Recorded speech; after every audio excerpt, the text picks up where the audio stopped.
महबूब तहाने मोकिलियो आहे मां पंहिंजो महबूब तहाने मोकिलियो आहे तू इंसान जो बदिलो असां अहिड़े हिसाब सां झुकाईंदासीं उहे मोमिन मौजूद आहिनि जॾहिं जॾहिं नबी करीम सल्लल्लाहु अलैहि वसल्लम जे दीन ते को हमलो कंदो असां मुंहुं ॾियण जे लाइ तयार आहियूं असां पंहिंजो सीनो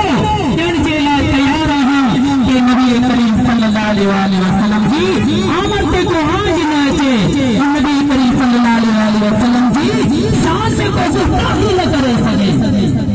अंजुमन सफर शान इस्लाम तव्हां खे दावत दी रही आहे कि खुदारा अचो हिन मक़सद खे समझो हिन इस्लाम खे समझो हिन मर्कज़ खे समझो तो नबी करीम सल्लल्लाहु अलैहि वसल्लम जो छा मशीन आहे छा महवर आहे छा मर्कज़ आहे नबी साईं फरमायो बाद में कोई नबी नहीं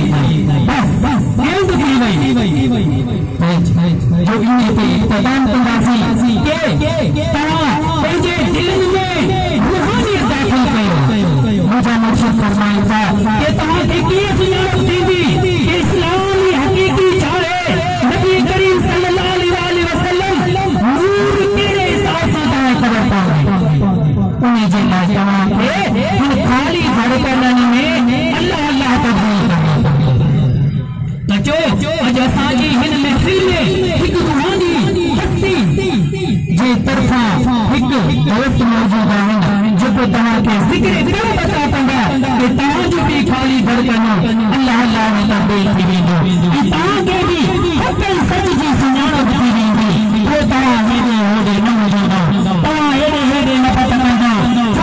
जो जॾहिं अंदरि नूर अची वेंदो आहे त नबी बि नूर तव्हांजे अंदरि बि नूर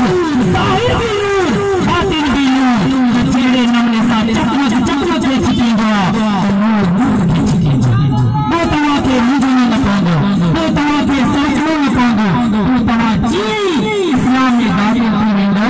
त तव्हांखे सम्झ अची वेंदी तव्हांखे हक़ जी ख़बर पइजी वेंदी तव्हांखे हक़ जी सुञाणप थी वेंदी त तव्हांजा दोस्त जनाब निज़ामुद्दीन चन्ना साहब तव्हांखे हिकिड़ो चकर ज़िक्र जी इजाज़त ॾींदा इंशाअल्लाह ताला तव्हांजो बि ख़ाली धड़कन अल्लाह अल्लाह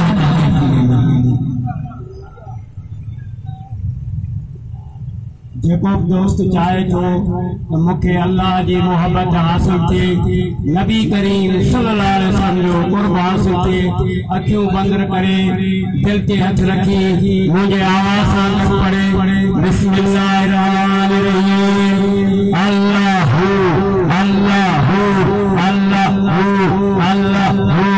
अल्लाहु अल्लाहु अल्लाहु अल्लाहु अल्लाहु